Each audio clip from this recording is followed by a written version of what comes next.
Recording in progress. I got your recording. Wow! Joseph Maxwell, you look like an old man. Well, I shouldn't say anything about you, I guess, then. And then You should say I look like a young man. you look like yeah, you look better than ever. Look at that mustache. Is that new? Well, I got my mustache when my daughter was born, two Oh, years ago. So, congratulations on that. Did you name her Color? no, we did not consider that actually, but next, Oh, maybe the next one. We'll see. so who are you married to? Allie Arnold, who went to Chagrin Falls High School and was in our grade, my grade. I did not teach Allie Arnold. I I taught don't N. I taught N Arnold. I don't think you taught out. She was in AP English. Fuck The, that. Oh, the this is recorded. Don't worry, don't worry. Yeah, it's this is just it is recording because I really did not want to forget to hit record when we talk about stuff, but How filthy can I speak without completely losing my job? well, I mean this will be public in the sense that it will exist in a place that is findable, but no one's gonna probably watch it or hear it. But you know how these things are. Understood. So, how are you? I am good. I am just crazy. It's been a long time. I'm so thankful for you for taking the time to talk to me. I mean, I'm curious as to why you want to talk to me, but so you're married to Allie. How long have you been married? Going on or 3 years. 3 years. Yeah. And you have a daughter. Mm-hmm. That's fantastic. I know. So you How graduated in what, 2012? 20, 2012, 13 long years ago. so you're what, 31? Yes. Yeah. You're my oldest boy's age. Really? Yeah. How are your children? Uh, horrible, just miserable people. Oh no. Um, getting dumber every day, really. No, I get Uh, that. Yeah, no, for sure. no, they're good. How's Gracie? How's Grace? She's great. She just got married this summer. Tell her So congratulations. I will. She's living in Cincinnati, which I still am kind of mad about that she's not up here, but it is what it is. My twins, Harrison and Sullivan, live in Cincinnati. Nice. Um, they love it. Yeah, So they Grace loves it too, did she for go to better or worse. Cincinnati? Yeah, she went to UC, and then that's where she met her husband, and she's been, yeah, she's not leaving. She's stuck down there. 'Cause his whole family's from there too, so it's like they are entrenched. And where do you work? You work at Highland, or is that just a Yes, Zoom thing? So you work with yes. my brother-in-law, Who's your brother-in-law? David Powers. That name sounds familiar. I Yeah, I think know that Highland laid off a lot of people. You're all working from home now, though, so I don't know pretty that. much. Yeah. Well, it's work, we'll get into this too. My work is in the education world kind of, which like I work at Highland, but I don't really do anything for the business. It's we have our team is fully devoted to like after school programming, extracurricular teaching about coding, computer science stuff. So, uh Yeah, you don't need to do that anymore. AI will take care of it. So, sorry that you don't need to have a career anymore. I think, yeah, honestly, I sh like writing also, like we don't need to do that anymore. No, We no, don't need no, to no, do no, no. I've seen AI writing and I've seen AI coding. AI writing is bad. hmm AI coding is Perfect, flawless. serviceable. Yeah, It's not yeah. flawless, but it's makes it faster from what I understand. Yeah, there's a lot of I have many this is a different I want to talk about other things other than AI in this conversation, but Well, I'm sorry. That's it. My algorithm suggests I should only talk AI. So why are you contacting me 13 years later and continue to give me credit for your genius that was always present that had nothing to do with me? Um, but well, I do want to know before we go into that, are you in contact with anyone else from your year? yeah. So that you were Greg Endel, right? So that was Sam, right? Sam Brunson. Are you still in contact with that knucklehead? Not as a little bit after high school for sure. I have not caught up with him as much, just a little bit. But I mean, I I don't mean, know. that's life. So, Yeah, is there anybody who you are in touch with that I would remember from your grade? Your grade was a particularly good one. it was. Do you remember Connor Han, one of my best friends? I do. Yeah, How's he doing? he's doing great. He has a kid now too. Oh my His God. his daughter, Allie and I are his daughter's godparents, and he and his wife are my daughter's godparents. So, That seems it's fair. yeah, yeah, it's like kind of a one-to-one, transaction. But yeah, he lives like up here, Cleveland area too, which is great. Um, I don't know. It was we had a good class. We had a pretty good 2012, pretty good class. It was pretty good. So we also had you were before I was writing or I'm doing this college writing course. So you were Hmm. honors 12, correct? Honors 12. Yes, I was. And we did Beowulf, Grendel, Chaucer, Macbeth. Is that right? Hamlet, We did Hamlet, which means we Rosencrantz and did Guildenstern. Rosencrantz. Did we Yes, we did. do shish kebab? What did we do with on second semester? Hamlet? Did we Yeah, did we I do don't. did we do Heart of Darkness? Yes, we did Heart of Darkness. Holy God, I could never do that anymore. The, the amazing amount of literature I was able to do with you guys. Truly, like the most, I think, if you look at the whole 31 years of my life, that one year was, from a literary perspective, like more than any other year combined. Like it was so much stuck into that. Yeah, It I did. can't do that much anymore. The kids just won't read. Yeah, Um, it's a different world, different world. but just so you know, one of the things that I get from students who've appreciated, my class, is I get credit for those authors. You know what I mean? Like Right, right, right, right. Shakespeare is Yeah. great. I'm glad that I was able to share it with Grendel's great, but it's Well, not. It really isn't me. I understand that, but it was your interpretation and your approach that made it accessible in a way that it would not have otherwise been. You're like a translator, like I think it was otherwise. I have my whole intro. I wrote a whole thing and I can get into it and I'll Well, tell let's you. get into it. Okay. All right. Well, welcome. Oh, actually, well, before we do that, well, you know what? This is all staying in. This is all great. This is all good stuff. But it's staying in. Yeah, it's a podcast. You know This how is a people, podcast. yeah, everything is a podcast now. Did you not know? Like everything, every conversation, every video is a podcast. That's Um, Believe it or not, Joseph Maxwell, I do not participate in any social media at all. I I believe it. have I have no tweets. I've got no Insta You Snapgrams, you none of it. did tweet. I remember one time you did tweet something. I think Yeah. there were like five of them on there. It was a good Well, time. do you want to know?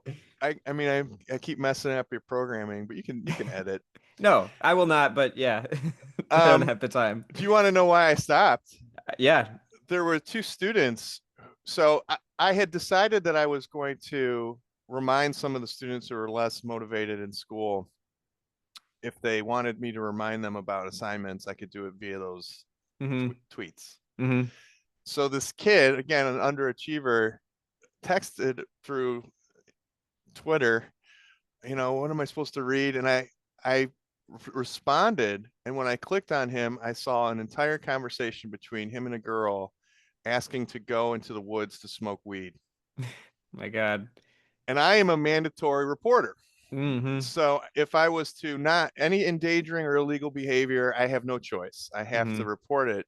I don't think students really realize that, Mm. especially these days with social media. Yeah. And I love my job. Like this is going to be my 28th year of teaching, and Oh I my don't God. want to stop teaching. I want to teach for another 20 years if I'm healthy enough. Yeah. Um, so I had to report to the assistant principal, and it was horrible. The kids Oof. felt betrayed. Yeah. Their parents were informed of their drug behavior. Hmm. And I don't like to get into that part of the kid's life. I just tell them to make good choices. So Yeah. I never, after that, I just was like, That's it. I'm Yeah, done. yeah, that's totally fair. That's yeah, I mean also there's many, many, many reasons not to be on social media. But that's a yeah, Oh that's yeah. definitely one of them. All right, do your spiel. I will Okay. sit. Well, first yeah, so I wrote a musical and this is the podcast about that. Welcome to the callback co Let me take that again. Welcome. You screwed me up so bad. Welcome to the Callback Countdown podcast. I'm Joseph Maxwell. I'm currently producing a musical that I wrote, which is crazy and I wanted to share the story of how it came to be. I'll be going back through my whole life, pinpointing the people, places, and moments that led directly or indirectly to this. Today, I am joined by Culler Stuart. Mr. Stewart was my 12th grade honors English teacher. 12th grade was a transformative time for me, as it is for many, and I was undergoing one of my many identity crises that I've had throughout my life. I had all but given up on myself as a writer, and he single-handedly made me, okay, maybe not single-handedly, but he made me feel like I could write again. Not only that I could write, but that I should write. He gave me and my friends the opportunity to create something we would never have done otherwise. The crowning achievement of my high school film career, an adaptation of the novel Grendel by John Gardner called Greg Endel. Looking back, it's not that good, but it did have its moments. I think I've gotten better at everything since then, but it was a good fun time.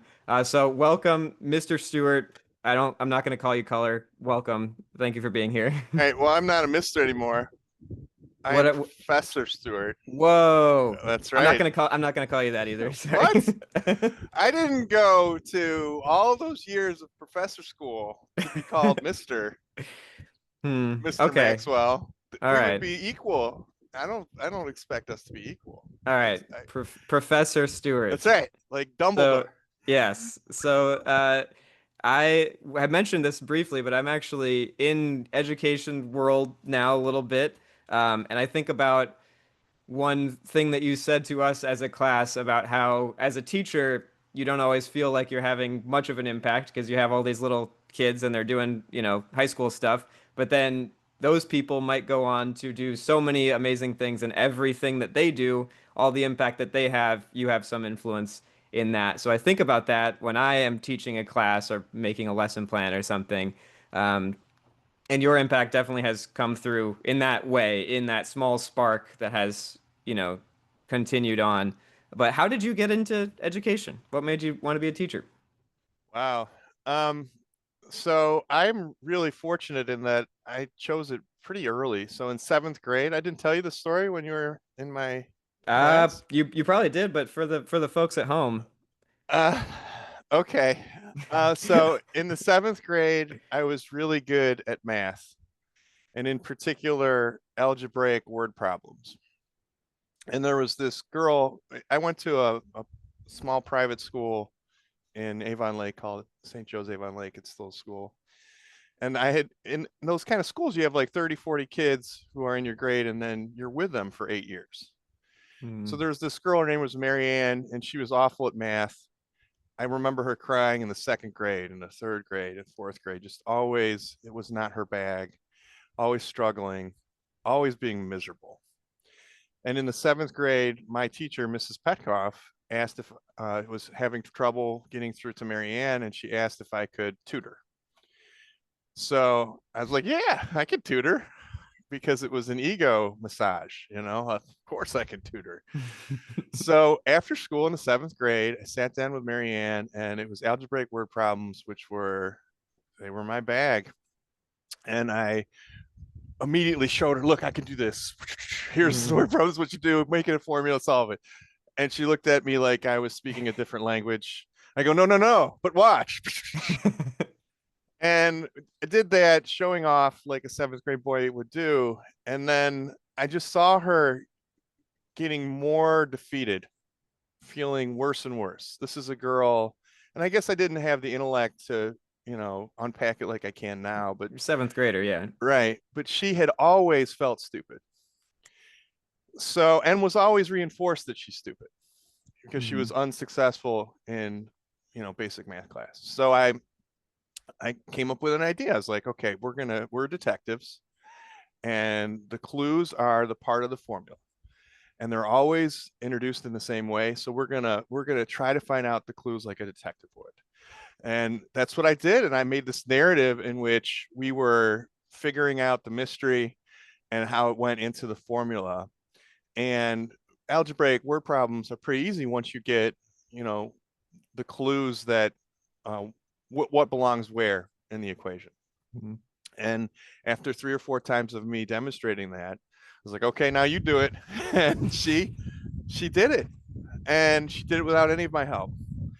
And I saw this girl who had been reinforced that she's stupid her entire life for the first time, at least the first time that I had ever seen, know that she could do it. And I ran home and I told my mother I was going to be a seventh grade math teacher. And I have changed in terms of subject, but that was it. It was an Wow. experience of helping this girl, and her name was Marianne, and she made it happen. So then when I went through high school, I was not the greatest of student. And once I got to a point in math where I had to study, which was actually, I remember the class was called Limits at St. Ignatius, and it was like a pre-calc class. And I had never studied math Yeah. ever. Yep. And then all of a sudden I didn't get it. So I was like, well, I'm not, math is stupid. It's like quit. I quit that. And I was good in history, so I was going to be a history teacher. Mm-hmm. And then in college, I took a class that was like early or modern Southern history, and we spent 2 months on the Hatfield and McCoy feud, and I was bored out of my gourd. And I was loving my creative writing class, and I was loving my English class. I had a spectacular English 101 with a instructor named Beth Elizabeth. I can't remember her. I know she married Goldman. She became Elizabeth Goldman. But 18 kids in that English class. We jimmied it so we could schedule with each other the second semester and have her again. Wow. Wow. And it was we read. I don't think we read this in our class, but we read "Oranges Are Not the Only Fruit" by Jeanette Winterson, which was pretty edgy in the 80s, and this was 1995 or six, but it was still edgy because it's a coming of age book, but with a lesbian. Mm-hmm. And I was like, I love literature, I love writing. Maybe he could be an English teacher. So, also, when I was in high school as a senior, I got a 3 on the AP test. This is one of the reasons I hate AP. My senior year was horrible, Mm-hmm. and I got a 3 on that, and I felt stupid. You know Yeah. what I mean? I'm like, well, I Mm-hmm. can't be an English teacher if I'm only getting a 3 on the AP test, which is, Mm-hmm. 18-year-old brain, but stupid. And of course, that test means nothing. Yeah. Yeah. So that was my long answer. That's a great answer. It's amazing to me that it didn't start from your love of literature because that came through so much in your class. It felt like it was so uh, pertinent to the teaching, but it's cool that you wanted to be a teacher before you wanted to be an English teacher. That's actually similar to me because well, in some ways, I love teaching. I love that feeling of like someone feeling like they can't do it and then realizing that they can. Like, I mean, that's why, it's so rewarding when you can have that with a student. But for me, it's like I don't actually really care about computer science. I would much rather teach like I want to teach kids about things are that matter to the human experience in a different way. So it's cool that you get to do that. Yeah. Um, Well, everything matters to the human experience, depending on perspective. Did we read that book We together? did read that book. Yes, we Holy did. God, man! I remember all of these books. Yeah. Did we read Catcher in the Rye with it? I read Catcher in the Rye in 10th grade, I think. I There think was it one was. year where I did those two books together. Mm. That was spectacular because Holden is in an existential crisis, and Hmm. I think everything matters depending on how you interpret the book. But my interpretation is that it's that everything matters when you choose to have it matter, and your perspective makes the difference. So, wow, we had a great year of reading. We had a good year. Um, but I want to talk more about literature. So like Grendel specifically, because that was a big book for me in defining or helping me clarify some of my feelings as like a angsty high schooler. And also gave us this incredible opportunity to like make this video that was so much fun and so influential for my future. So like when did you first read that? What does that book mean to you? Like what made you want to do that video project with your classes? God, Like it's so. There's again. How are you like? Is there a time limit to this stuff? Because I have long versions of these stories I and I have I was short gonna versions. I was also gonna ask. I didn't get to this, but I think if you have a hard out, we can stop whenever. 11:15 is my stop. So Okay. Um, we'll fit it. We'll I fit mean it in. that is a loaded question. By the way, your video is spectacular and it holds up. It I does still not have hold it up. does hold up.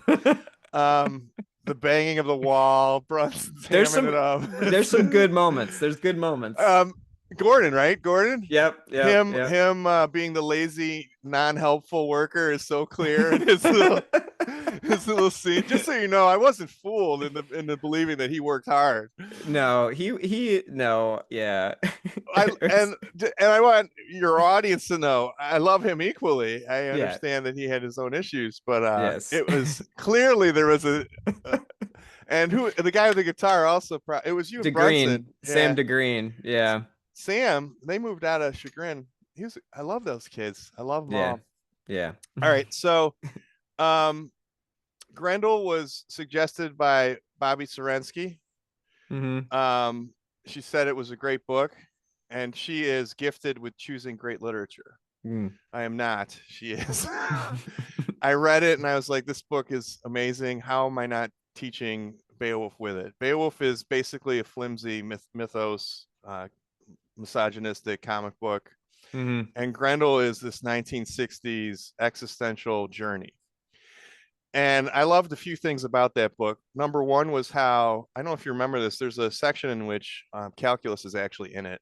I And think I do vaguely recall that. so and I didn't know that when I first read it. This is one of the great things about teaching is, and I don't know if you knew David Ponce, who died shortly after he graduated, but he was my first student, so 2004-ish, Mm. in my first class at Chagrin. He called me on not understanding Heart of Darkness, and when I was in my mid 20s, I was defensive. I was like, hmm "Yes, I do. I understand it. You know what I'm talking about." But he was a genius, much like yourself, and he knew it, and I didn't. And after that experience with him, by the time I got to you guys, I had become secure enough to realize there's a lot I don't know. Mm. So when I first read through Grendel, I loved the existential stuff that I can talk to you about, but I didn't get the math stuff. And the math stuff's brilliant now that I understand it a little bit. So what's in there is Grendel is trying to measure humanity. He wants to understand what humanity is. And he sees humanity in all these different ways. And the way that the author chooses to make a metaphor of math is it's a non regular form. That's humanity. Mm. And you have to find the volume or the measurements of a non-uniform shape. And part of the strip is, well, you are barbarians who murder each other. That's what humans are, which is true. You are people who create civilization. That's part of who you are, which is true. You have this religious ideology, which is true. And then it gets all the way to Wealthiau, who is generous and loving and selfless and that's true too. So he's adding, and in the book it's like strip A, and it's like I don't know calculus, but from what I understand is you measure what you can and then you add it together, and that's what Grendel's trying to do to understand humanity. I'm like, this person knew his math and he knew his literature. It's being a whole human being. Mm. And as a teacher, I'll often get, well, why do I need this? You probably get that. And you even said that you kind of feel like you don't, like, computer programming isn't but yes, you need you need Right. everything. Yeah. Yeah. Right. Yeah. Yeah. And that spoke to me later was that it showed me that how important it is to teach students that they're not, the excuse of I'm left or right brained is baloney. And you're a whole human being. Often we'll say, well, I'm a math person. I did this too. I'm a math person so that I don't have to think about or work or try that other stuff. And Hmm. then you handicap yourself. So I like that. Then Grendel trying to find purpose and connection. As a person who went through clinical depression when he was 16, it's a void. It really is a black hole of numbness, of emptiness, of purposelessness, of feeling like nothing matters. And that's Grendel through the majority of the text, is that he does not connect with anybody, he doesn't have purpose. And the dragon is the most evil thing in that book because he keeps telling him that's true. you Hmm. are you are an insignificant speck of nothingness. Hmm. And you don't matter. Kill him, don't kill him, indulge drugs, indulge alcohol. It does nothing matters. And that is the existential void. The dragon wants to obliterate you. And I went through that. And I got out the other end understanding what's in the book Everything Matters, which is that you can have that perspective of that you're a speck of nothingness, or you can have the perspective that you're one with everything, Hmm. and that it's something Neil deGrasse Tyson has a great. I don't know if I play that clip for you guys, but I do it now every year, and you can look this up. He's asked the question, "What's the most important thing to know about the universe?" And he talks about how we are basically stardust, and that we are forged in stars, and that we will always exist within. And he goes, you could think of yourself as being small, or you can think of yourself as being part of everything. Hmm. And that's a choice in the end. Whether or not either of those things are true is really up to you. And I think that the way to defeat existentialism is to understand the truth of ever connectedness, that you matter, and that what you find meaningful is meaningful, Hmm. regardless of the math of it, which is that you're very tiny in a very big universe. Yeah. So that's Grendel. That's beautiful. Yeah. So that's I'm gonna give more thought to that because that's close to I think how I see things, I think. Um, yeah, I'm gonna put some clips of Greg Endel somewhere online and compare that to what you just said and be like, yeah, we It's, I mean, you guys did it. What, and that's the other thing is like, there was elements of that for sure.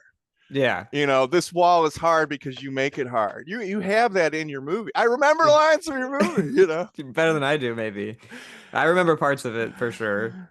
That's well, I also I did write a song that didn't end up making it into the What? movie. Yeah, but it's lived on. Like my band has played it and like it's become or it was I was 18 and angsty and writing a song about a book, but it's still, some of that stuff still resonates a little bit.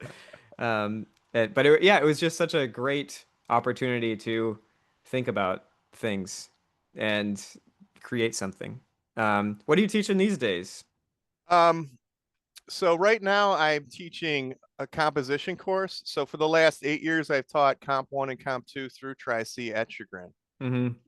This is called College Credit Plus. Yep. It's where students get college credit for just attending my course and passing it. So you don't have to take an AP test. Yeah. And I have something in the neighborhood of 3 times the instruction time as a professor would have on a college campus. Hmm. And I have the students every day instead of twice a day or twice Yeah. a week. Yeah. Yeah. So I do wonderful things. Right. We only read, since it's a writing course, we don't read a lot of literature. So what I have been doing is there's 2 units I interchange. One is with Metamorphosis by Kafka, Bartleby the Hmm. Scrivener, and a movie called Up in the Air with starring George Clooney. And I do those 3 together for the kids to have inspiration to write their final. I've Nice. also done, on the years I don't do that, I do Othello,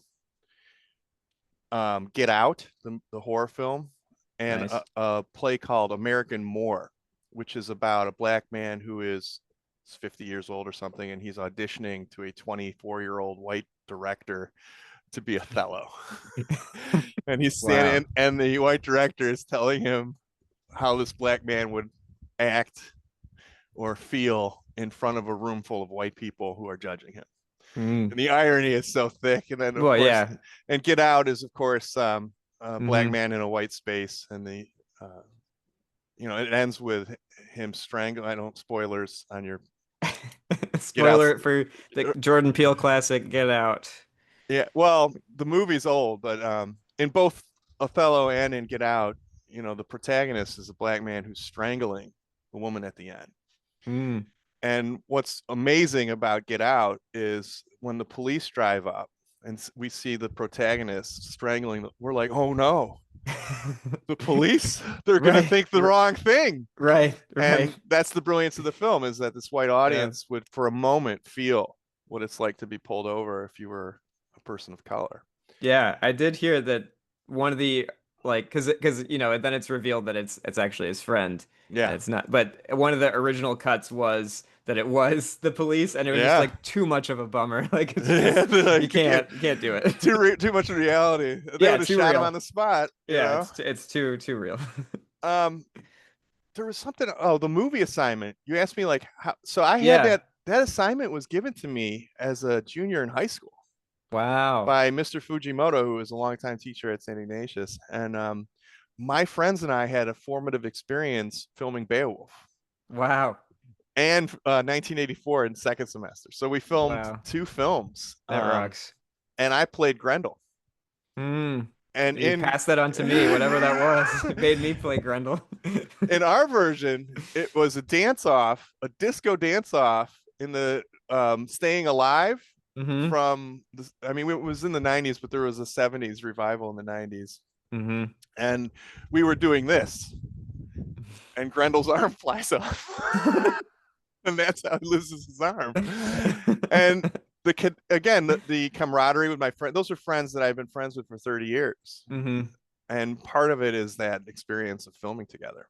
So Yeah, it's formative. It's definitely formative. I feel like I have to make my coding students make a video about, I don't even know, somehow relate it back to Beowulf or something.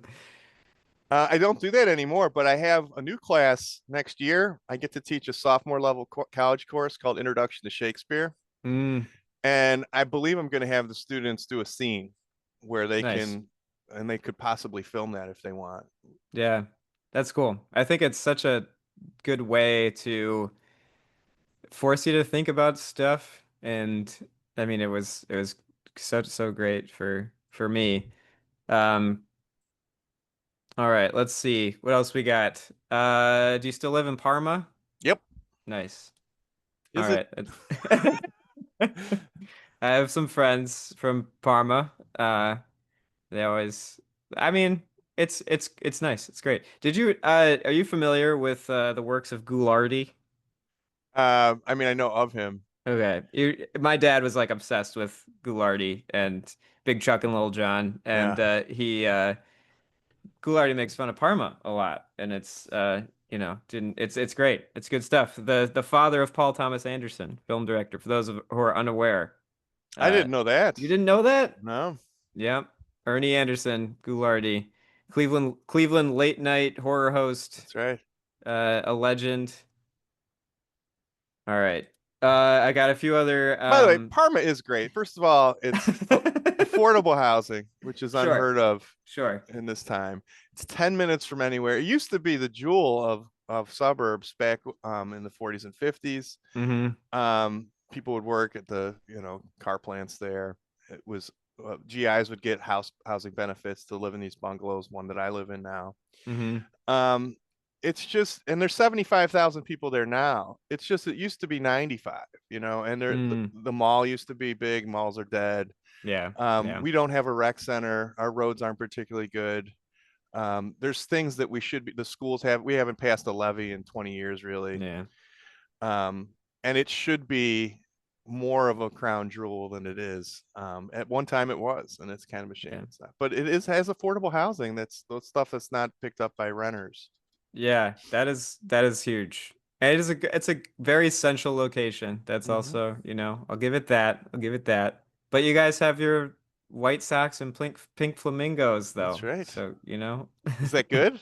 No, I don't know. I truly don't know. Like, I think it's kind of cool, but They've owned it. I mean, they put flamingos in the Parma sign, and yeah, there's yeah, flamingos. There's flamingos on my street. yeah. So we On don't my have flamingos myself, but and I'm not wearing any socks right no, okay. Well, then you're not a true Parmanian. I think is that Parmanian? Is that what the now. demonym is for Resident of Parmageddon. resident of Parmageddon? Pretty good. Pretty good. My wife grew up in Parma. She went to Wow. Parma High, Wow. and my mother-in-law lives 2 blocks away. That's one of the reasons we live here too. Yeah, that's nice. That's nice. When my friends had a sketch group called Flamingo City because of Parma. And yeah, they actually, it's a pretty good name. That's a pretty good Yeah. nickname for a city. Um, Little Ukraine's wonderful. mhm. I think it has the one of the highest concentrations of Ukrainians in the country. Yeah, Like I've heard five or that. 6,000 live in Parma. Yeah, cool. Well, thank you so much for joining me on the Parma podcast, where we talk about Parma. Uh, Well, I crapped on it a little, and I wanted to undo the damage. well, you It's definitely did when I was in your class. It was kind of constant ragging on your the city of which you are a resident. yeah. All right, and I have a few more kind of rapid fire things here. Um, do you remember I was in speech and debate in freshman year, and you were the coach, Mm. and I did duos. We did Fight Club, very bad, very poorly, and we never did well. And you once compared my partner and I to two armless monkeys because you said, "Oh, look, here you are, right below the two armless monkeys on like the final rankings for the thing." Do you remember that? I do not, and I apologize. No, it's okay. It was somehow you did like I was a very sensitive kid and like things hurt me all the time, but somehow that did not. Like it was fully I was fully aware that it was we were bad. We were actually really, really bad. So it was like kind of fair that we we I had did not do never. well. We didn't do any IE when I was a coach for the most part. Yeah. We're just doing policy debate. Yeah. Yeah. I think we were just kind of I don't know, we were in it for the whatever, for the fun of it. I don't know. We had fun. Well, Um not and since I resigned from that, I did that for 6 years because it was a condition of me being hired at Chagrin. I had no mm, experience, no desire, oh wow. no passion for that at all. Did That's not so want to fu- give up. You get paid nothing. There's so much Yeah. time you get. Yeah. Oh my gosh. It's horrible, horrible unless you have the If you passion for it. right. And usually it's people who have been in it. Mm-hmm. But Mm-hmm. I loved it for its connection and its education, but I hated losing my Saturdays and I would Yeah. have to drive past my house to Chagrin and then back. It was Oof. awful. Oof. But after I left, it took off with IE. It was Mm-hmm. almost all IE, Yeah. and it's unfortunate that I wasn't able to do that because I just didn't know how. Yeah. Yeah. Well, it's probably, I mean, it is just so much work to try to do and time, just straight up time as a teacher, like extra time. It's crazy. Um, but that was also formative for me. Me Not insulting you. yeah, yeah. Oh, well, it stuck with me for some reason. That's you should insult your I do what I students more. can. Right, yeah. Well, It's you should like see the feedback I give on their papers now. is it what? Is it all so negative and just mean? Or No, no. I mean, no, but it's honest, right? And yeah, often students aren't told honest stuff, and they're able to get away, especially in the days of AI, with this generic stuff is fine. But yeah. I'll write meh, You meh, yeah, yeah. or Well, this needs to never be written ever in any paper ever again. yeah. I think you have a gift for delivering that sort of thing without it being crushing. I think that because I remember for when I was in 12th grade, it was really a time where I was like I went through I was in AP English for one day junior year and I was like, I can't do this. This is not for me. This is taking all like I'm so scared to be here right now and I Wow, love writing so much and I was just terrified and I could not do it. And I was like, okay, I guess I'm not a good writer. I guess this isn't for like I'm not a good wow. English student. That's really how I felt. And then junior year was just like, okay, I'm in honors English. Junior year is just all kind of, I don't know, nothing super illuminating. It was all fine. It was all, we were reading some good stuff, Yeah. but wasn't anything special. And then by the time I got to your class, it was like, okay, writing isn't part of my identity anymore.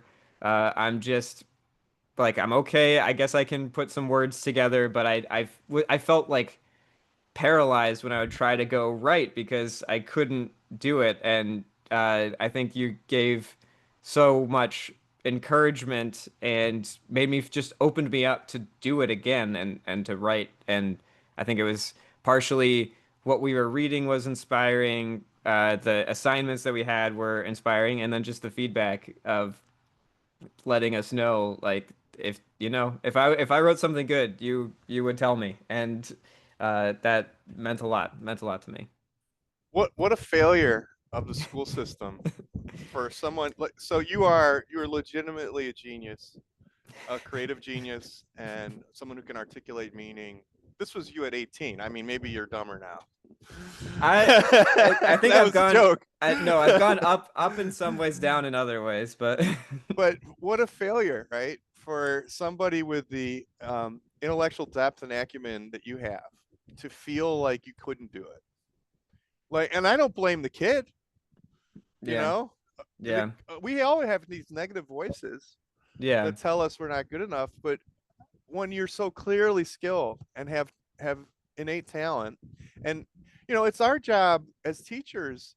Not everybody is a genius, but everybody has the potential to be creative. Everyone has a mm-hmm, voice. mm-hmm, Everyone mm-hmm, has thoughts. Anyone who's a thinking individual has thoughts about how the world ought to be or what their world is like. And one of the things that I think I've been good at is that I am authentic. mm, And I think that when the students walk in, they know there's nothing performative other yes, than me trying to motivate. There's yeah, performance in right, one sense, but right, nothing performative in my investment in their education and them yes, as people. mm-hmm, And if you give me a little bit of effort and attention, you're going to get some return on that. And I mm-hmm, think that where we're, and I want to write a book about this, but where we're failing in education is the kids really don't think there's any point. mm-hmm, They see it as, hoops to jump through that they can look up stuff on Google. It shouldn't be taught in the classroom. mm-hmm, mm-hmm, Memorizing is stupid. They know that. mm-hmm. And a lot of education still is memorizing. And they're told that their voice, you can't use I. You can't use I. Yeah, And oh if my God, I was crippled by that. Like the that's whole crazy. like, It's crazy. Of course you can use that. And if you read articles that are scholarly, people put themselves in it all the time because you can't. It's a lie not to. yeah, And then yeah, the students are boring themselves with this quote shows something generic that racism is bad or that the American dream is corrupt, and without mm-hmm, going into any reasons why or any idea as to why people would um, be drawn towards corruption or drawn towards critiquing the American dream. They're just, it's performative and empty. yeah. Well, I think I will say though that I'm so glad that I ended up in your class instead of in AP English, like for senior year. I just don't know how my life would have been. I don't know who I would have been if I didn't have your class. That's really, how I feel. Okay, next question. Have you revisited the 2009 classic Year One starring Jack Black and Michael Cera? I don't think I've ever watched it You completely. okay? Well, I think I wrote this on your podium that it's a great film. We You we did would write it on we'd the go podium. back and forth about year one. I thought it was fantastic. I don't. I mean, it was fine, but you were very adamant that it was not a good film. Do you do you still maintain that it is a good film? I have not seen it since 2000, probably 2009. So I will not vouch for it. But I stand by my sentiment. Uh, because like what you're saying, you get your meaning from what you decide. You choose for it to matter. You choose for it to be meaningful. Right, I right. choose to believe that year one is meaningful content, is meaningful art. It matters So to me, not insignificant. you didn't know this, but for the last 2 years, I've taught a course called Film is Literature Mm-hmm. in Chagrin. it took me 4 years of being rejected. I wrote this elective. I'm not the first person. Like, it's a college course. Yeah, Film is yeah, literature. yeah, But as students read less and less, I see more and more boys in particular being dissatisfied with their English experience. So it's yeah. like a lot of them love movies Mm-hmm. and they Mm-hmm. love critiquing acting and they love critiquing how meaning is created. And that's the same skills as Right. reading good literature. So I kept proposing this class. I'm like, this will be a class where eight peers are sitting next to kids who are underachievers and they both have something to say. Yeah. And each has equal weight and we can discuss it and it'll be a Mm-hmm. safe place because I like making a place where people feel like their voice can be heard. Yes. 4 years of no. Finally, they let me do it. And it's one of the most wildly successful classes. There's a fewer students at Chagrin now than there ever have been in the high Yeah. school. And the enrollment in my classes keeps going up, Wow. including I can't even teach film as literature because I have 6 sections of my composition classes. You can't Wow. teach Oh my seven. gosh. So there's still 40 kids that are signing up for film as lit. And now Ms. Hoffman is teaching that as well. Oh, cool. But I open it up by telling them how horrible Forrest Gump is. No. I say it's the worst Oh, movie ever made. rip. I'm so sad by that. I love Right. Forrest Gump. Everybody loves it. And Right. there's like polls about how the most memorable character that Tom Hanks has done, dozens and dozens of fantastic characters, but Forrest Gump, number one, not his Yeah. Philadelphia, not his Saving Private Ryan It's English it teacher. it's so quotable though. It's so Yeah, it's quotable. a horrible film on every level. So what I want him to do is fight me. You know what I mean? You're Like right. I say these Right. things, like Yeah. I want to agitate a little. Yeah. Yeah. Yeah. And Yeah. I want them and I know they're all going to be united against me on that, Mm-hmm. and Mm-hmm. I'm like, all right, let's play. And what they Yeah. learn is that, first of all, they learn I'm correct. The movie is god awful objectively. It's in every This way. universally beloved film This, is objectively bad. yeah, yeah. And then they learn that this is the way it's going to be. As Hmm. long as you have good reasons and you can articulate them, everything's fair game and you count. Yeah. And that's how I opened that class. So I was learning that stuff by messing with you on year one. Let's Yeah. you know what Right. I mean? I love that. Well, I love that's a really weird part of, for me, on the sort of the flip side of that, I think there's so much value in being challenged in that way because it forces you to understand why you feel the way you feel and articulate it.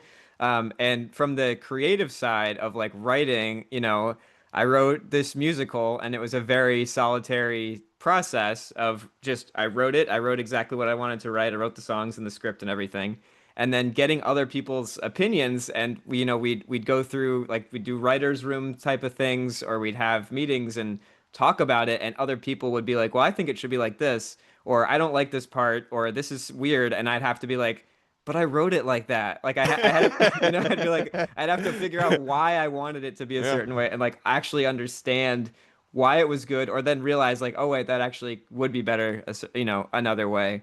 But and that's I shied away from being challenged a lot, I think, because I was too challenged at one point, and then I kind of was so challenged that I got in my head completely. So then I was like, okay, I'm just gonna do what I want to do, and then trying to find a balance, especially in collaboration or in conversation with others, you have to have that pushback. Otherwise, you're just going in circles. You don't build your own argument or your own understanding of how you feel. So So can you it's tell me about this musical? yes, I will tell you.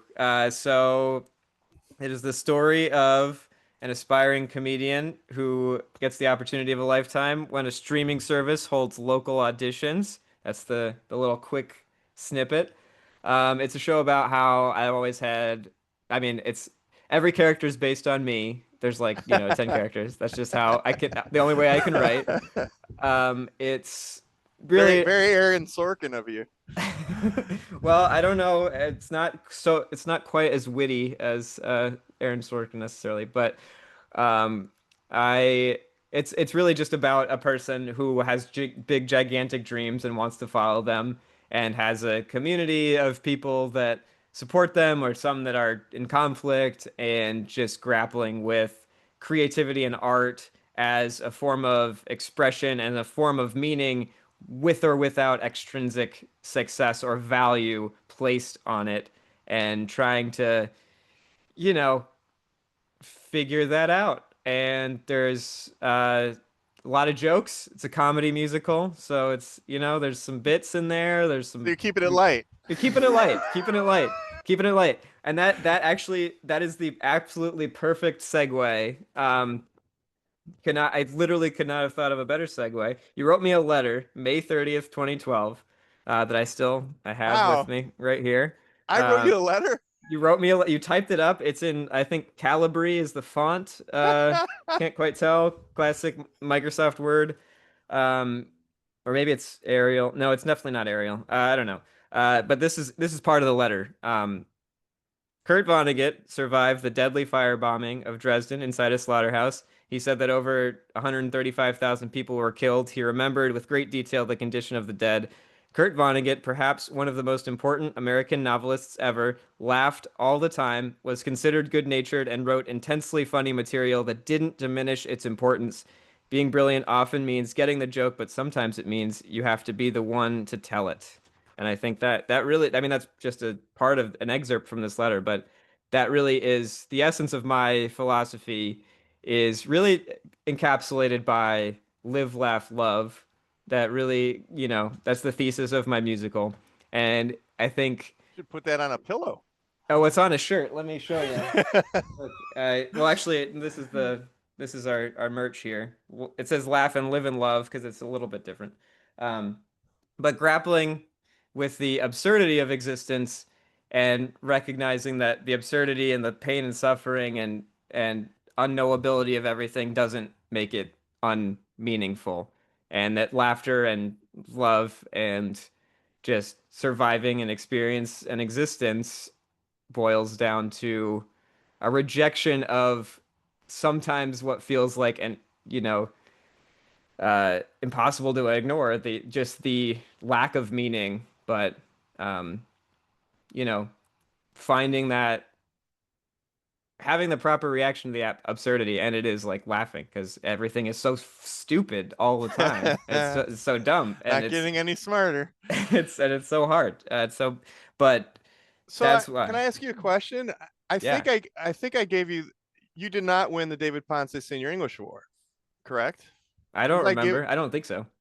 I think I wrote you the letter because you should have won it. Ah.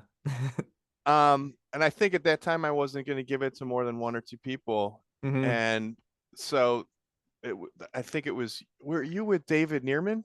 Yes. Hmm. I think I wrote you two letters because you both deserved to win that award, and I wasn't giving it to everybody who deserved it. Um, That's Well, I thank you for the letter. Even though it stuck with me for sure. well, really, it's me apologizing for not giving you what you should have gotten. I mean, David Neerman wrote a whole novel, didn't he? He like Yeah, did some other wild stuff. So, I was a late bloomer. I'm still blooming, you know. Uh, man, uh, you felt bloom to me. Like you sat there, and then when you would speak, and I mean, it would be with such depth and understanding of what these great authors were suggesting. You know, I, I don't well, have credit. You, that's you. You know, it was yeah, always you. It was you before you got to me. But yeah. I'll tell you that the one thing I'm good at, one of the things I'm good at is Chaucer told fart jokes. Hmm. You know what I mean? Like Yeah. he's the father of the vernacular English language, and fart jokes are funny. Hmm. Hmm. And maybe that's why you like year one, because I'm assuming there's probably fart jokes in there. Yeah, probably. There's some real dumb stuff in Right. there, But I'm sure. that's Chaucer. Yeah, So that's how it's supposed to be. yeah. I also I don't feel bad that I didn't win that award, but I still have resentment for, I submitted a graduation speech because it was like the valedictorian or whatever would talk, and then like the class president would talk, but there was like open slots for people, like someone from the class would give a speech, and I wrote something that I still have. Also, I have a copy of that I thought was really good, and I didn't get selected. I do feel bitter about that. I don't know if you were involved in that process, but I can No, gripe with so you I on got a that. story about that. Oh yeah. So Damon Bogert, do you remember him? I don't think so. I I don't think he think was so. before you. Okay. Okay. In fact, I'm Scott something and David Bohm. Anyway, he was similar in respect to his depth of understanding the world. A little cynical, Hmm. more cynical than you though. Okay. A little less successful than you. And I love this kid. I mean, Hmm. just absolutely adored him. And he wrote a speech. And at the time I was hired, because I was the speech and debate coach, they put me on the committee Hmm. to pick these students. And this kid had been gotten in trouble. I'm not going to say what he got in trouble for, but he got in trouble and was suspended. And then he had a wonderful senior year with me. Hmm. And again, it was I'm glad I could facilitate, but it was always stuff that was in him, you know. Yeah. So he decides that he wants to write and speak at graduation. And this is a kid who represents an aspect of chagrin that is never up there, Hmm. Hmm. never identified with any favor. And there Hmm. are dozens and dozens of kids in his group. So we hear I'm in the tryouts and we hear all the different speeches, and his is by far the best. And there was a girl who was in AP English who had this obscure poem that meant it was just obscure to be obscure. And we're debating on whether or not it's him or her. And I'm like, how is it not him? I mean, this is just, it's funny, it's heartfelt. And Hmm. they're like, well, he got in trouble for this thing. We're not putting him up on the stage. Hmm. And I'm like, why didn't you tell him that before he wrote the speech? Yeah. Yeah. There's no chance. And I got into an argument with the principal and the superintendent. Hmm. That was the last time I was on that committee. Dang. And I will tell you, my experience is that it never has to do with whose speech is the best or who Mm. represents the most. It Hmm. is who they choose to represent what they want. Yeah. I guess that's fair. I mean, not fair in the sense that of justice, but they have their motives and they do what they do. Now I'm thinking back, the other thing that I'm still bitter about is this is in eighth grade. I auditioned or I tried out to be part of Power of the Pen, and I did not get into Power of the Pen. How is it limited? Is I there like slots I to? don't even know. Like I was like, why do we even have just let me do it. Just let me go to the thing. I was like, and that these are the things kind of along the way. I mean, that made me feel like, well, maybe I'm not good at writing. Maybe I shouldn't write. And I would have probably had, a different life. But I'm so glad because I writing isn't such a big part of my life, whether it's songwriting or writing a play, writing a musical. Like I couldn't imagine not caring so deeply about it and have like I think something inside of me would have come out in some ways, but it might have been more hindered had I not been able to explore it in your class. And I also remember I wrote my college application essay, and you're very supportive. You're very nice to me about that. I didn't get into the two colleges that I wanted to get into, but I still think it's a good essay. So they don't care about the essays. Whatever. Well, they did more then than they do now. Because now Yeah. again, AI is the problem. Yeah, oh my God. I can't even imagine what it's like Now to that teach with that. um, my last year, not last year, the year before, I caught 10 students using AI.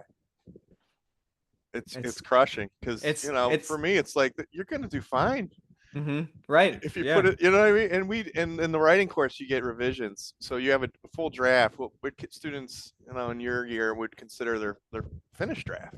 Hmm. But I'm like, I make it so that's turned in a week before the final, and then Yeah, and I'll conference with them, and they'll have workshops, and there's no reason it can't be good. And then of you're course right. you write another essay later, and you can build on the feedback. So for you to Yeah. cheat, like, Well, oh my god.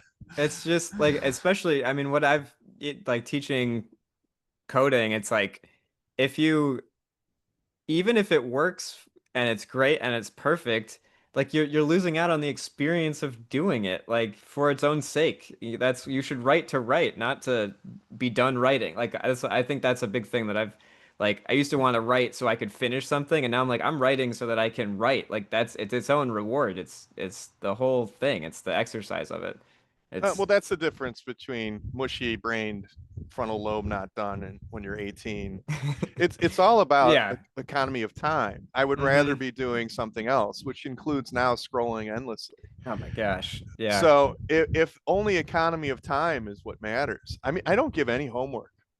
Joseph, Whoa. I used to give us, I mean, because I wanted to do all that material. There's no way Right. you can Oh do yeah, all yeah, those yeah. books, You right? gotta, yeah, yeah. So now, one of the reasons I only do a few books is that I don't give any homework at Wow. all because Wow. I'm like, all right, why fight that fight? Mm-hmm. They're going to have to do homework in college. I give them the formula that all colleges have, which is about 3 hours of homework per hour of credit per week, which is Yeah. about 35 to 40 hours of homework outside Yeah. of class. It's a Yeah. part-time job, full-time Yeah. It's a lot. job. But I don't, I would rather have an experience where they see what they can do than Mm-hmm. fight things that I can't win. Yeah. I do take their phones are hanging up on my wall. I've been doing Mm-hmm. that for 12 years. Yeah. Um, That's they can good. only use Google Docs because I can see the entire history. And Mm-hmm. when the kid writes it at 3 a.m., I don't care if it's good, Yeah. but when it's garbage and 90%, there's 10% kids that can get away with that, but 90% can't. So I'll be like, well, it's 3:30 in the morning. Like, well, that's when I do my best work. No, because your work is garbage. Uh, yeah. Well, I can't imagine. I mean, trying to motivate anyone to do anything is a endless challenge in any area of any time. All right. Well, that on that note, that's the end of all my topics and questions. Is there anything else you want to share? Anything you want to plug? Probably not. Anything you want to talk about? um, no, I mean, well, I want to talk about you. So you're inspired to write this musical. Have you written musicals before? Oh no, no. This is Are you yeah. blocking it in your head too? Everything? No, we're doing it's a show. It's happening. It's August 29th through 31st. It's gonna be we're Who's the producing it. director? I'm directing it, which is You direct, wrote, and produced. yeah. Where is it being performed? It's at Imposters Theater in Ohio City. Imposters Theater. You're gonna have to email me because I'm Yeah. old. I'll email you the link to all the information. Okay, and I don't go out Yeah, ever. no, I truly, yeah, I'm not expecting you to Um, be there at all. but I Just will if I can get tickets. you can Um, definitely get tickets. There's plenty of tickets. this is in a few weeks. Yeah, it's coming up. It's like a month That's from tomorrow. Yeah. well, that's exciting. It is pretty exciting. It's been a long, long process to write it and then all the other stuff that came after writing it. Like I do think that not that I'm qualified to write a musical, but I felt like I can do this, but like directing it and like blocking, finding props, all that stuff, I can't. I'm doing it. I am doing it, but I am not And you're I'm out of my depth. collaborating. I'm assuming that you're using your actors, you trusting them. Yeah, yeah. They're part of creating these characters, even though they're you. They're different Yes. aspects of you. Yes, yeah, and I have a lot of people on board that I started with, like before we did casting and all that, who know a lot more about theater and about that sort of stuff. So I'm directing more as the uh more from the vision perspective than the execution perspective, I think. That's how I like to think about it. Like I know decisions that I want to be a certain way that are not necessarily in the text. So I want it to make sure I could do that. But like I've never directed before, so I'm picking it up. I'm figuring it out. So one of the things in your film, that's right, I'm calling it a film, probably better than, definitely better than Forrest Gump, which is absolute trash from start to finish. But um, probably better than year one. So Greg Endel Mm-hmm.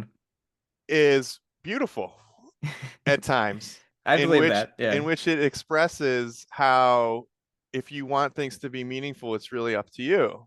Hmm. And what I think was in the book Grendel, a lot of the existential fight.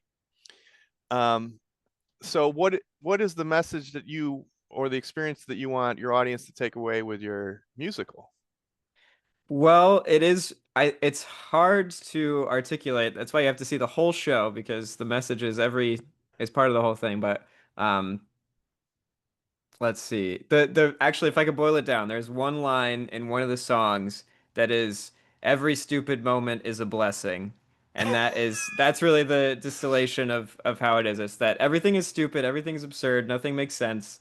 It's all bad and weird and wrong and really impossible to live, but it's still like awesome. Like it's still good. It's still amazing that we get to do this.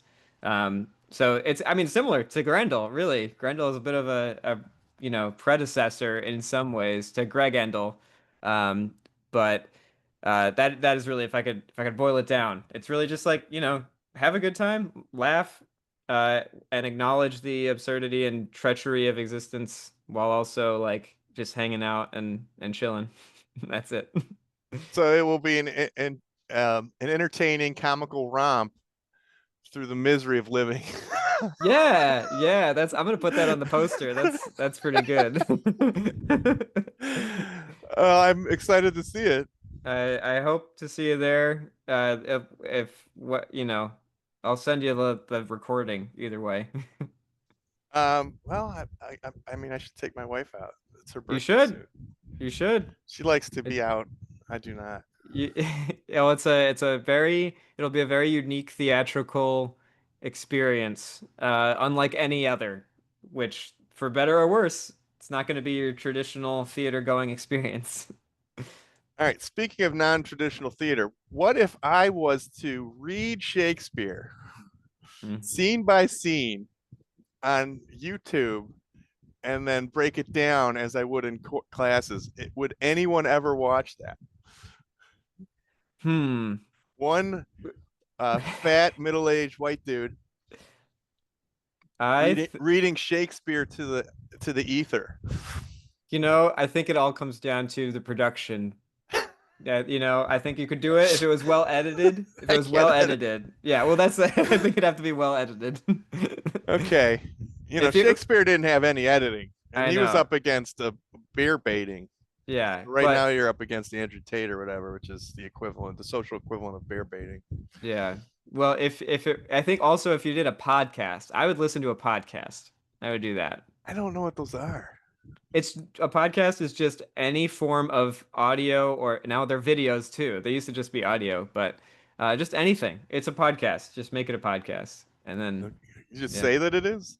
Just say it's a pod. That's what I'm doing with this. This is a podcast now. Like that, the whole thing. It's a podcast. Okay. And then Fantastic. you'll get an audience. I mean, I think I would be interested in I haven't thought about Shakespeare. I have a lot of friends who act and who do Shakespeare, although I don't go see them. I should. But it's good stuff. I mean, we did Hamlet We did Hamlet. and Yeah. Rosencrantz. And Macbeth. Yeah. Yeah. As that Did we Hamlet. play? We played the question game and I beat you. I'm certain. Oh, I'm sure. Yeah, well, that's interesting because the question game is also like an improv game. That's right. So, like all the improv people, because that's the theater, Imposters Theater is, I would say, primarily an improv theater. Like it's a comedy theater, improv sketch and some stand-up and stuff. But that's really the community of the theater. Part of what inspired me to write this is that community is very supportive and it's very improv and how improv is supportive and we do the question game and I'm not good at it. It's hard. It's not easy. It's real hard. Well, and of course, what I love is the existential truth, which is there's no answers, Hmm. right? Yeah. Uh, that's the question game's about, right? No answers, and Yeah. You could really think that life is one big question game. And it's. yeah. Is that a line in the musical? No, it's Is that a not. song? I might rewrite. Yeah. It's it's pretty good. What's Actually, the that would be good. what's the genre of the music? Is it a rock? Oh, it's all over the place. I've been calling it a folk musical, also a Midwest emo musical. It's a lot of different. Every song I think is kind of a different genre, in one way or another. But they're all me. They're all like me genre, whatever genre it is that I write. So I watched the Superman movie for the second time, Hmm. and I know people have an aversion to sentiment, Ted Lasso, Yep, yep, yep. and I like authentic sentimentality. Hmm. But I I know that agree. artists are like, well, schmaltzy, feel good stuff. That's Hallmark and not meaningful. Yeah, Am yeah. I gonna feel good? Am I gonna feel warm? Oh boy. Oh, well, first of all, I would say to you, Forrest Gump is the most sentimental film. So, I mean, It's tonally unbalanced. It has no idea what it wants to do in terms of tone. I'll have to revisit that. Yeah. But I am very much not averse to sentiment. I liked Superman. I think it was good. And I think yes, it's very much um let me I mean, you kind of have to see it, I guess, but it is meant to be a warm melancholy, but ultimately warm. Yeah. A warm melancholy. Yeah, That's heartwarming, that's my touching, favorite. moving. Yeah, that's what I'm going for. It's the Vonnegut, right? It's like Yes, yeah. there is horror on a level you can't imagine going on right now in all parts of the world. On an Hmm. individual level, there's suffering that's immeasurable. Hmm. And what do you do with that information, right? So, Right. Yeah. and I think that you know that it's true, but you have to enjoy what you have, which is, Hmm. which includes a nice hug and a sentimental joke or a speech about how I'm as human as anybody and I do my best, which is what Superman says. I like that. Yeah. Yeah. This musical is basically Superman, actually, when you think about it. It's Well, then basically I'll wear my costume. Yeah, I can't wait. It's I like mean, cosplay. yeah, yeah. Uh, good stuff. I mean, I love Superman. A lot of Cleveland Yeah. Oh representation, which my is God. It cool. was almost too much. It took me out of the movie because I'm like, Yeah. oh, It was like, oh, that's, there's I mean, that. Oh, so that's much of the that. movie was shot in one spot. And I'm like, Yeah. and I'm like, oh, there's the movie magic is gone. I've been in all those places. This bridge Yeah. I've been driving on. Yeah, that's All right. funny. Well, your time is up, I'm assuming. It's just about, yeah, getting there. But thank you so much What a for, joy to talk to you and to see yeah. you and see how attractive you are and how you have the manly mustache Well, I appreciate that. and the Mainly, longest mainly. hair. Yeah, I had short hair and then I just have not gotten around to a haircut in Oh, what it is. you look spectacular. Tell Grace that I adore her and I hope she's well. Congratulations. I will. I absolutely will. She was my tied for favorite student. That's what I heard. That's what I Yeah, heard. she's tied with you. Yeah, yeah. How many people do you say that to though? How many? Um, at this Like point, every single one? yeah. Yeah, that's the right answer. That's the right answer. Yeah. Yeah, I mean, I've had challenging students, Yeah. but that's okay. Yeah. They're Yeah. still my tied for favorite. Mhm. They're tied with you. So good. So good. I'm gonna steal that next time I'm talking to Yeah, one of my students. All yeah, right. tell them you're Well, tied for favorite. But you have yeah. to be honest. Like when I tell my Right. No, kids yeah. they're, I mean, you believe it, right? Because it's true. 100%. 100%. And Yeah. I hope Grace does too. Yeah. Yeah. It is. It's just a good way to say that. Yeah. Well, your influence has been immeasurable. Thank you so much. I hope to see you at one of the shows. Peace. So now I just hang up Yeah, you're good and to go. you're gonna send me that link. I will send you that link. Yes. All right. I'm All gonna right. do the Irish goodbye. If I can learn on how to leave, just leave it. All This right. isn't. Irish goodbye. That's not.